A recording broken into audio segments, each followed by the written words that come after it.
BNP মহাসচিব মির্জা ফখরুল ইসলাম আলমগীর বলেছেন, অনির্দিষ্টকালের জন্য অন্তর্বর্তী সরকারকে মেনে নেবে না জনগণ। সংবিধানের মৌলিক পরিবর্তন সংসদেই করতে হবে বলে মত দেন তিনি। একই অনুষ্ঠানে জেএসটি সভাপতি আসম আব্দুর রব বলেন, সংস্কার ছাড়া নির্বাচন করে কোনো লাভ হবে না।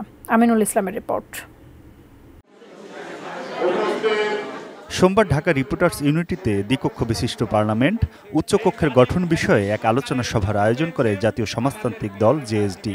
উচ্চকক্ষ থেকে নির্বাচনকালীন সরকার গঠিত হবে, এক ব্যক্তির ভোট থাকবে দুটি, নির্বাচনের না ভোটের ব্যবস্থা থাকবে। দলটির সভাপতি আসম আব্দুর রব এ সময় সংবিধান সংশোধনের দাবি জানান। নির্বাচন আমরা অবশ্যই করব, নির্বাচন অবশ্যই লাগবে, তবে সংস্কার ছাড়া নির্বাচন করে যে এই জাতির কোনো লাভ, এই রক্তের সাথে বিশ্বাসঘাতকতা করা। তবে বিএনপির মহাসচিব মির্জা ফখরুল ইসলাম আলমগীর বলেন, সংবিধান পুনর্লিখন না সংশোধন হবে তা সংসদই ঠিক করবে। এই সরকার যাদেরকে দায়িত্ব দিয়েছে তাদের মধ্যেই অনেকে যখন বলেন যে নতুন দল তৈরি করতে হবে, তখন বিস্মিত না হয়ে পারা যায় না। এই এখতিয়ার ওনাকে কে দিয়েছে? উনি এই দায়িত্ব পেলেন কোথায় যে তিনি বলবেন যে নতুন দল তৈরি করতে হবে? তাহলে আমরা কি করে জনগণ ভাববে যে এরা নিরপেক্ষভাবে কাজ করছে?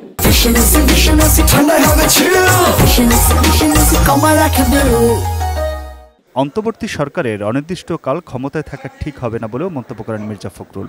কিছু সংগঠন, বেশ কিছু গোষ্ঠী তারা ইতিমধ্যে কাজ শুরু করেছেন যে এই অন্তর্বর্তীকালীন সরকারকে অনির্দিষ্টকালের জন্য রাখা হবে। তারা একেবারেই পরিবর্তন করে দেবে, সমস্ত সংস্কার তারাই করে দেবে। তাহলে জনগণের তো দরকার নেই, পার্লামেন্টের দরকার নেই।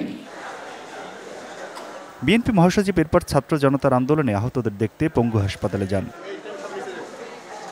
সেখানে মির্জা ফখরুল বলেন, জরুরি সংস্কার শেষে অন্তর্বর্তী সরকারকে নির্বাচনের দিকেই মনোযোগ দিতে হবে। যে সমস্ত ন্যূনতম নির্বাচন কেন্দ্রিক সংস্কার করা দরকার, সেই সংস্কার করে জনগণের একটা সরকার গঠন করা হয়, সেই আহ্বান আমি জানাচ্ছি। Aminul Islam, ATN news, Dhaka.